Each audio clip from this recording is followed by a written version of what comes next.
Hello students, welcome to geometry defence academy. तो military school के जो एडमिशन फॉर्म है भाई, उनको लेके एक अपडेट है। टेक्निकल इशू जनरेट हो चुका है। जब आप फॉर्म भरने जाएंगे, अब वो फॉर्म नहीं भरा जा रहा है, मतलब उसको सस्पेंड कर दिया गया है। लिंक को अनअवेलेबल है लिंक। मैं आपको वो नोटिफिकेशन भी दिखाऊंगा जहाँ पे आपको दिखेगा अनअवेलेबल है। अब क्या होगा, अब बच्चे क्या 18 अक्टूबर इसकी लास्ट डेट है, क्या इसका फॉर्म नहीं भर पाएंगे? नहीं भाई, ऐसा बिल्कुल भी नहीं है। मुझे लगता है राष्ट्रीय मिलिट्री स्कूल अपने लिंक को दुरुस्त करेगा। और इसका क्या कारण हो सकता है कि भाई लिंक अब इनका सस्पेंड हो गया, अनअवेलेबल है? क्या कारण हो सकता है? चलिए सबसे पहले अब नोटिस पे चलते हैं। जो नोटिस आया उसको देखते हैं एक बार। ये राष्ट्रीय मिलिट्री स्कूल की वेबसाइट है। इसको गूगल पे आप सर्च करेंगे तो ये राष्ट्रीय मिलिट्री स्कूल खुल के आ जाएगा। तो क्या बहुत सारे फॉर्म भरेगा, ये कारण है, या इनका सॉफ्टवेयर अभी इतना मजबूत नहीं है? क्योंकि पहले भी ऐसा इशू आया था। देखो, CET 2023 online registration due to technical issue, online registration for CET exam is temporary unable, we will be back soon. हालांकि बहुत लंबा समय नहीं लगने वाला। क्या इस बात से अब इसको ऐसा होगा कि बहुत सारे बच्चों का फॉर्म नहीं भरा गया क्योंकि लास्ट डेट के इंतजार में तो आप रहते हो, या जिन्होंने फॉर्म भर लिया उनको भी दिक्कत आएगी? किसी को कोई दिक्कत नहीं आएगी। और जिन बच्चों का फॉर्म नहीं भरा गया है उनको प्रॉपर टाइम मिलेगा, कोई दिक्कत वाली बात नहीं है। लेकिन जैसे ही लिंक एक्टिवेट होता है भाई, आपको फॉर्म भर लेना है। क्या इस बात से एग्ज़ाम की डेट में कोई चेंज आएगा? मुझे नहीं लगता एग्ज़ाम में कोई चेंज आएगा। हाँ, उनके लिए ज़रूर चेंज आएगा जिन बच्चों की तैयारी नहीं है। मैं सच बताऊं, जिन बच्चों की बिल्कुल तैयारी नहीं है उनके लिए ज़रूर, उनको वो ऐसी उम्मीद करते हैं कि वो एग्ज़ाम ही ना हो। ठीक है, उनका तो मानना है एग्ज़ाम ही ना हो। लेकिन जिन बच्चों की तैयारी अच्छी है उनका कहना है भाई, उनका मानना ऐसा होता है कि जल्दी से जल्दी अपना लिंक एक्टिवेट हो, और उनको ज़्यादा फर्क भी नहीं पड़ता इन बातों से। वो तो अपनी तैयारी में जुटे रहते हैं। तैयारी का एक बेस्ट तरीका ये भी है भाई, देखो ये हमारा अपडेटेड वीडियो कोर्स है। और अपडेटेड का मतलब अपडेटेड, अक्सर आप देखेंगे बेस्ट वो कोर्स कुछ नहीं होते। वो कोर्स टाइम वेस्ट होते हैं, आपका समय भी चला जाए, कुछ हाथ भी नहीं लगे, क्वेश्चन नहीं आएगा उनमें से। इस कोर्स को देखिए एक बार आप।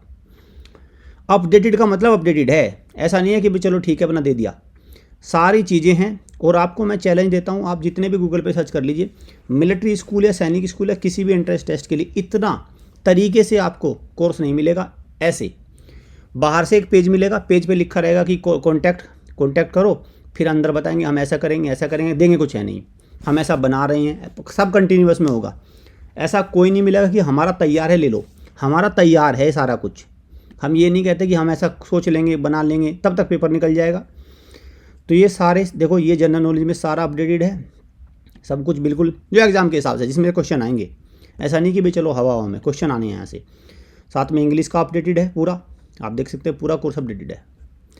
सारे जो टॉपिक है जो आते हैं मिलिट्री स्कूल में, सब कुछ एकदम। ये आपका इंटेलिजेंस वगैरह, और टेस्ट सीरीज़ भी है। ठीक है भाई, टेस्ट सीरीज़ भी है, आप टेस्ट सीरीज़ को दे सकते हैं। High quality mock test series होती है हमारी। मुझे लगता है कि प्रैक्टिस के लिए इससे अच्छा क्या मटेरियल, प्रैक्टिस के लिए बेस्ट रहता है। आप इसको देखो, ये कर लिए, आपने दे लिया बस। चारों सेक्शन भी होते हैं, सेक्शनल होता है भाई। ये देखो सब कुछ पूरे सेक्शन है। तो आपको क्या करना है भाई, आपको इसको कोर्स को अवेल कर लीजिए। बहुत ज़्यादा इसके प्राइस नहीं है। मिलिट्री स्कूल की जो फीस है, अगर आप इस कोर्स से तैयारी करके जाते हो और लेटर सपोज आपका सिलेक्शन हो जाता है, मुझे लगता है मिलिट्री स्कूल की जो फीस है उसमें सारे आपके पैसे वसूल हो जाएंगे, सारे पैसे वसूल हो जाएंगे। चलिए उम्मीद करते हैं लिंक जल्दी एक्टिव हो जाए। लेकिन लिंक के एक्टिव होने से पहले आपको एक्टिव होना होगा, और उससे पहले एक्टिव किसको होना होगा? पेरेंट्स को। देखो मैं बार बार कह रहा हूँ, मिलिट्री स्कूल है, सैनिक स्कूल है, जितने भी आवासीय विद्यालय हैं, इनमें सबसे ज़्यादा एक्टिव तो देखो पेरेंट्स को होना पड़ेगा। फिर दूसरे नंबर पे किसको होना पड़ेगा? बच्चा एक्टिव है, बच्चा हर एक एक्टिव है, उसमें कोई दिक्कत नहीं है। ठीक है, तो वो तो ऑलरेडी एक्टिव है। तो एक्टिव किसको होना? पेरेंट्स को होना पड़ेगा, और एकेडमी को एक्टिव होना पड़ेगा। मैं आपको बता दूं, हमारी एकेडमी पहले से ही सुपर एक्टिव है। तो कौन बचा इनएक्टिव? इनएक्टिव बचे हमारे पेरेंट्स, अभिभावक। और वो जानबूझ के इनएक्टिव नहीं है, उनको जानकारी का अभाव है। बहुत ही इक्के दुक्के पेरेंट्स हैं जो जानबूझ के इनएक्टिव है, जिनको अपना खटिया पे रहना है। बाकी ज़्यादातर पेरेंट्स, मेरा मानना ये है, एक्टिव है और वो अपने बच्चों के फ्यूचर को लेकर सजग है। तो जो पेरेंट्स बच्चों के फ्यूचर को लेकर सजग है, मेरा उनसे निवेदन है कि ये कोर्स को लीजिए भाई। और मुझे एग्ज़ाम देने के बाद ज़रूर बताना कि सर आपका वीडियो कोर्स लिया था, उसमें से एक भी क्वेश्चन नहीं आया।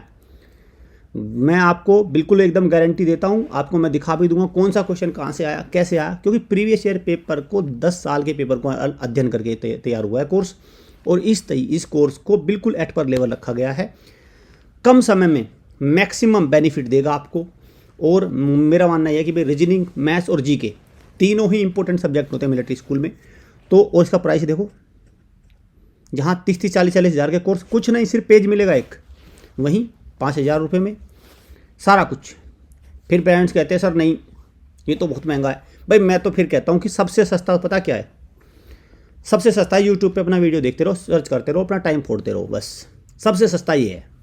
ठीक है, ऐसे ऐसे करके बच्चा 6 से 7वीं में चला जाएगा, 7वीं से 8वीं, 8वीं से ऐसे करके बच्चा 12वीं में कर लेगा। 12वीं करने के बाद फिर इसको किसी प्राइवेट कॉलेज में एडमिशन दिलवा देना, फिर वो 15-20 लाख रुपए वहाँ पे फूंकेगा। ठीक है, फिर हो जाएगा वो सस्ता। ठीक, और फिर हो सकता है बच्चा भाई क्योंकि बेसिक तो मजबूत हुए नहीं, तो फिर वो बिल्कुल फ्री हो जाएगा, और उस फ्री को कहते हैं बेरोजगारी।